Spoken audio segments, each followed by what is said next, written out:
Samajwadi party के senior leader Udayveer Singh ji हमारे साथ है। सर, अखिलेश यादव ने बड़ा ऐलान किया है, 9 सीटों पर समाजवादी पार्टी अपने सिंबल पर चुनाव लड़ने जा रही है, क्या कारण है? ऐलान नहीं किया, सूचना दी आपको कि समाजवादी पार्टी और कांग्रेस पार्टी की लीडरशिप में ये तय हुआ है कि सारे उम्मीदवार समाजवादी पार्टी के सिंबल पर लड़ेंगे। दोनों पार्टी मिलकर चुनाव लड़ाएंगी और इंडिया अलायंस की जो भाव जिस भाव से बना था उस भाव के हिसाब से सब लोग मेहनत करके दोनों लोग के संयुक्त उम्मीदवार होंगे और सब कुछ विजयश्री दिलाने का पार्टी के लोग नेता काम करेंगे। बीजेपी की तरफ से कहा जा रहा है कि समाजवादी पार्टी ने बदला लिया है कांग्रेस से, चाहे वो मध्य प्रदेश का बात करें या फिर हरियाणा चुनाव में जो हुआ है उसका बदला लिया है वो।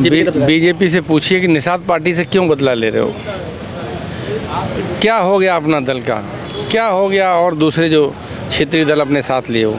ये कन्फ्यूज लोग हैं।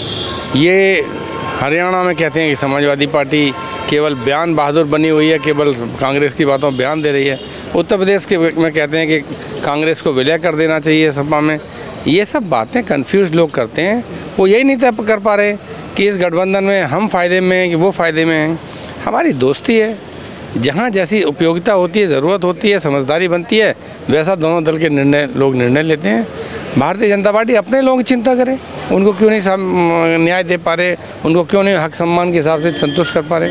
सर, यहाँ पे जो सीट शेयरिंग हुई है, जो बात बनी है, उसका क्या कुछ प्रभाव महाराष्ट्र में जो चुनाव होने जा रहे हैं उसके सीट शेयरिंग में कुछ देखने को मिलेगा? नहीं, महाराष्ट्र की अलग बात चल रही है, वहाँ के लीडर्स अपनी स्टेट की लेकर बातचीत में हैं। महाराष्ट्र के कांग्रेस और एनसीपी और शिवसेना सबके लीडर्स भी बातचीत में। उन सब की जो राय बनेगी उसके हिसाब से माननीय अखिलेश यादव जी निर्णय लेंगे और मुझे लगता नहीं कि यहाँ का असर वहाँ पे पड़ेगा।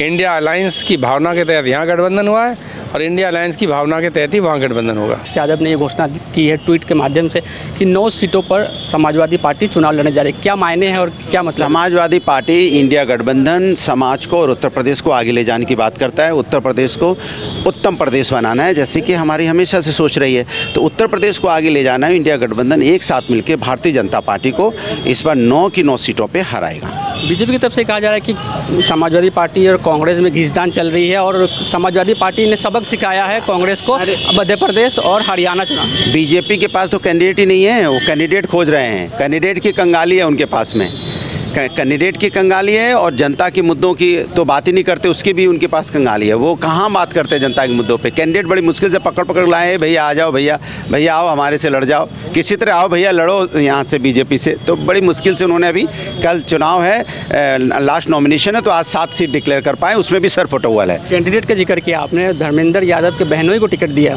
मैं कह तो रहा हूँ, पकड़ के ला के अपनी टिकट देते हैं वो लोग, उनके पास कैंडिडेट कहाँ हैं। तो सवाल है कि उनके पास कैंडिडेट ही नहीं मिलते। अयोध्या में उपचुनाव नहीं हो रहा है, तो इसको कैसे देखिए, समाजवादी पार्टी मजबूती से हर जगह जीत रही है और अयोध्या में भी जब भी चुनाव होगा जीतेगी। भारतीय जनता पार्टी समाजवादी और इंडिया गठबंधन से डरी हुई है। 9 सीटों में कितना आप लोग का दावा है? 9 की 9 हम जीतने जा रहे हैं। आपको नहीं पता चला? उनके जैसे कैंडिडेट डिक्लेयर हुए, उससे देख के तो आप समझ सकते हो ना कि समाजवादी पार्टी 9 की 9 सीटें जीत रही है। 9 की 9 सीटें आप लोग जीतने जा रहे हैं? बिल्कुल। एक बड़ी घोषणा, एक बड़ा ऐलान किया गया है सीटों को लेकर कि 9 सीटों पर समाजवादी पार्टी अपने सिंबल पर चुनाव लड़ेगी, क्या कारण है? देखिए, हमारे जो एलआई हैं कांग्रेस है, उनको हम 3 सीटें दे रहे थे और 3 सीटों पे कांग्रेस के नेतृत्व ने लड़ने से मना किया और उनका ये कहना है कि हम महाराष्ट्र है, झारखंड है, यहाँ पे बड़ा नंबर है और राष्ट्रीय आर्थिक राजधानी है महाराष्ट्र का, चुनाव बहुत महत्वपूर्ण है। तो चाहे वो समाजवादी पार्टी का कार्यकर्ता हो, चाहे कांग्रेस का हो, सब महाराष्ट्र के चुनाव पे फोकस है। और उत्तर प्रदेश में समाजवादी पार्टी चुनाव लड़ेगी और इंडिया अलायंस के जितने कार्यकर्ता हैं कांग्रेस के, समाजवादी पार्टी के, सभी मिल के चुनाव लड़ेंगे और ये तय करेंगे कि बीजेपी को कैसे हराया जाए। ये सबसे महत्वपूर्ण है और उसी बिंदु पे फोकस होकर चुनाव लड़ा जाएगा। और सवाल ये बड़ा हो गया कि बीजेपी के पास इतने एलाइज हैं, संजय निषाद हैं, ओम प्रकाश राजभर हैं, अनुप्रिया पटेल जी हैं और आपके आरएलडी के जैन जी हैं। 1 सीट उन्होंने सिर्फ दी है, बाकी एलाइज को 1 भी सीट नहीं दी है। तो कांग्रेस और हमारी अंडरस्टैंडिंग है, बाकी दल तो सीट मांग रहे थे और वहाँ पे सीटें नहीं आई है। ये बड़ा दुर्भाग्यपूर्ण है।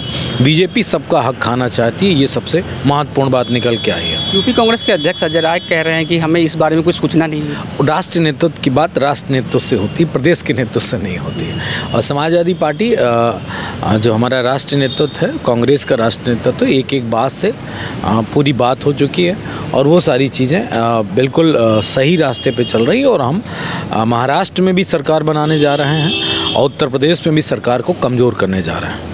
बीजेपी की तरफ से कहा जा रहा है कि समाजवादी पार्टी ने कांग्रेस से बदला ले लिया है मध्य प्रदेश का और हरियाणा का। एक गांव में बड़ा चतुर टाइप का कोई व्यक्ति होता है, ये वही चतुर है। और एक मूवी आई थी 3 इडियट, उसमें भी एक कैरेक्टर था जिसका नाम ही चतुर था। तो वो एग्ज़ाम से पहले दूसरे को कमरे में पता नहीं क्या क्या सामग्री डाल देता था कि दूसरे बच्चे पढ़ाई ना करें। ठीक वैसी बीजेपी है, लड़ाई लगवाने में काम करती है। दूसरों को आपस में कैसे लड़ाया जा सकता है, उस काम को करके बीजेपी चाहती है कि वो चुनाव जीत ले। ऐसा कुछ होता तो कांग्रेस का शीर्ष नेतृत्व से आपको बयान आ जाता और सारी बातें सामने हो जाती।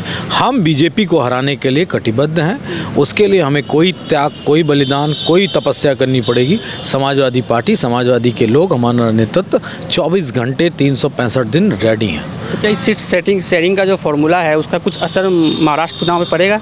नहीं, कोई ऐसी कोई बात नहीं होगी। निश्चित तौर पे वहाँ पे भी एलाइज जो हैं, हम एलाइज के रूप में हमने कांग्रेस, शिवसेना, एनसीपी को हमने समर्थन दिया था, जिसके दम पे वहाँ सरकार चल रही थी। वो बहुत महत्वपूर्ण था। लेकिन कैसे बीजेपी ने वहाँ शिवसेना को तोड़ा, एनसीपी की तोड़ दिया। उसके बावजूद भी जब चुनाव हुआ लोकसभा का, तो वहाँ पे बीजेपी बुरी तरीके से हारी है। लोकसभा में हारी है, विधानसभा में भी हारेगी और कोई असर नहीं पड़ेगा। हम बीजेपी को हराने जा रहे हैं। तो क्या सर ये उपचुनाव में कांग्रेस के जो कार्यकर्ता और समाजवादी पार्टी के जो कार्यकर्ता एक साथ दिखेंगे सर? निश्चित तौर पर देखिए, अभी कांग्रेस ने पूरी 10 सीटों पे मीटिंग्स की हैं। लड़ना तो वो सीटें जो मांग रहे थे, सिर्फ थोड़ी सीटें मांग रहे थे और हम समाजवादी पार्टी ने दिया भी, लेकिन उनके नेतृत्व का फैसला है कि वो चुनाव नहीं लड़ेंगे। तो सारे कार्यकर्ता मदद करेंगे और वो सब आपको देखने को मिलेगा। संयुक्त बैठकें होंगी, रैलियां होंगी, सब कुछ होगा और हम इनको हरा के रहेंगे। धन्यवाद। ये थे हमारे साथ मनोज यादव। साफ तौर पर कह रहे हैं कि इंडिया गठबंधन के तहत समाजवादी पार्टी और कांग्रेस के कार्यकर्ता एक साथ नजर आएंगे और बीजेपी को हराने का काम करेंगे। न्यूज़ ना भारतवर्ष के लिए अजित राय, लखनऊ।